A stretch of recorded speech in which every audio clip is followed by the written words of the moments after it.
In the 1960s, Professor Jose Delgado took a normally hostile bull and implanted electrodes into its brain, electrodes that could be activated by a radio transmitter.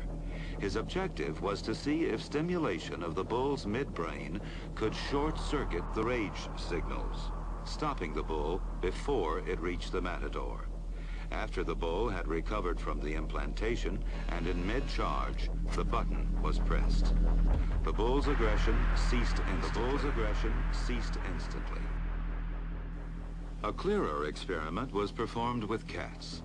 In this classic example, the hypothalamus, the rhythm maker, was implanted with electrodes. Could it be responsible not just for rhythms, but also for rage? The switch is turned.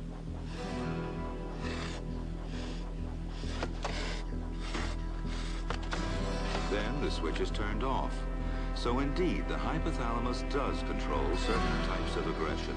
The branch of psychology used to change someone's behavior is behaviorism. The techniques are called behavioral modification techniques.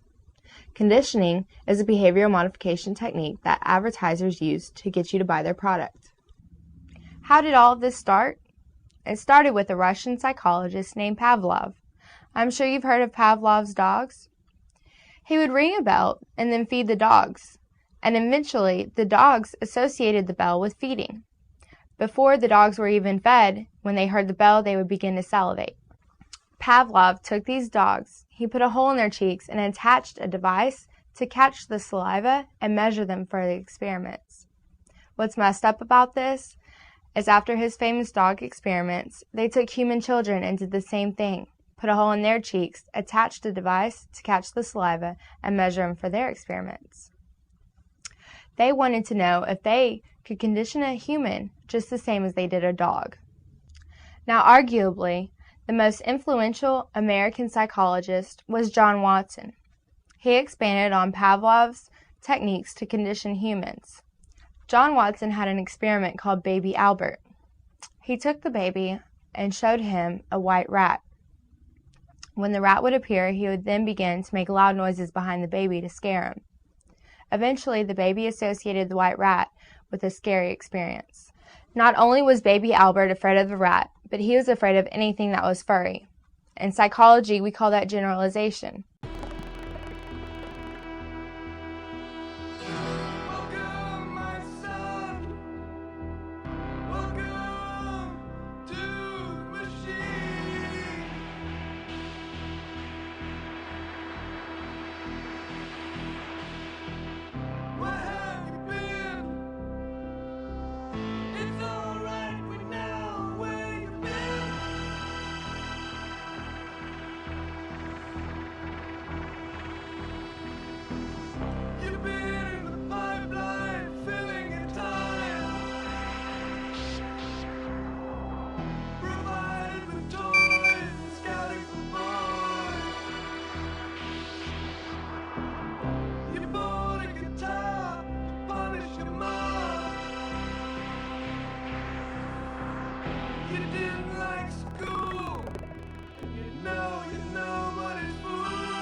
Injected under the skin and gives off a low-frequency radio wave.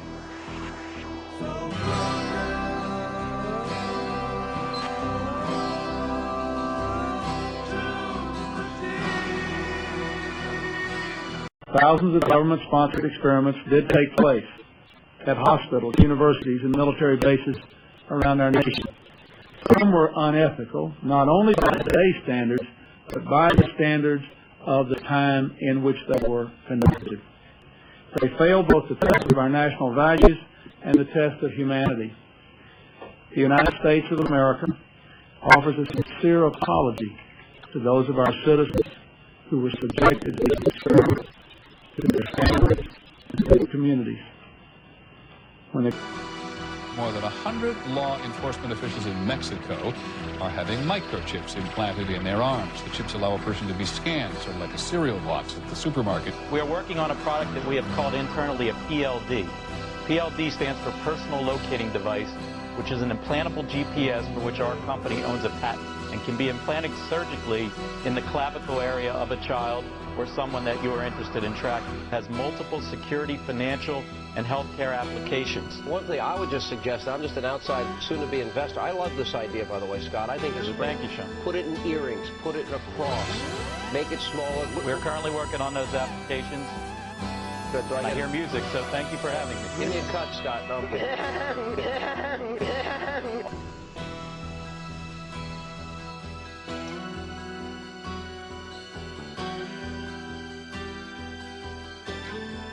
Developing microchips for use in the home so that wearing one can turn on lights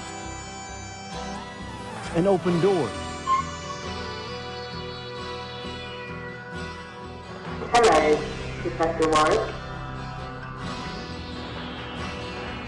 An implantable chip with a global positioning system to track people miles away, whether kidnapped or lost, just as cars can now be traced. A kind of LoJack for the body. Prepare yourselves for this. A British scientist has become the world's first bionic man. It's true. Cybernetics Professor Kevin Warwick has had an implant attached to his nervous system. We'll have a look at it in a minute to discover exactly how the brain sends out signals controlling movement and even sensations such as pleasure and pain.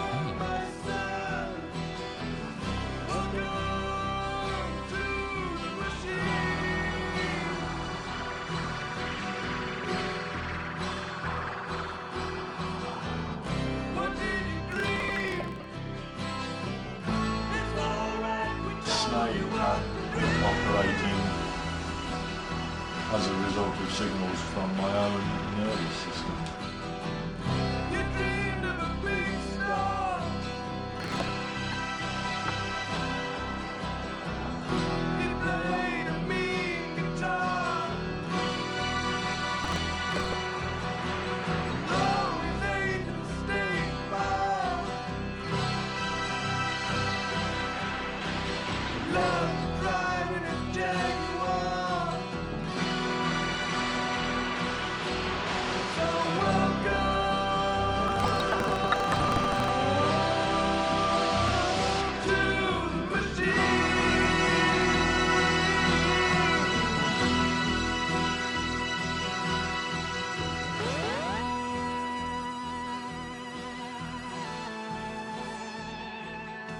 There's a link from my brain down the median nerve, through the wires and out to the connector.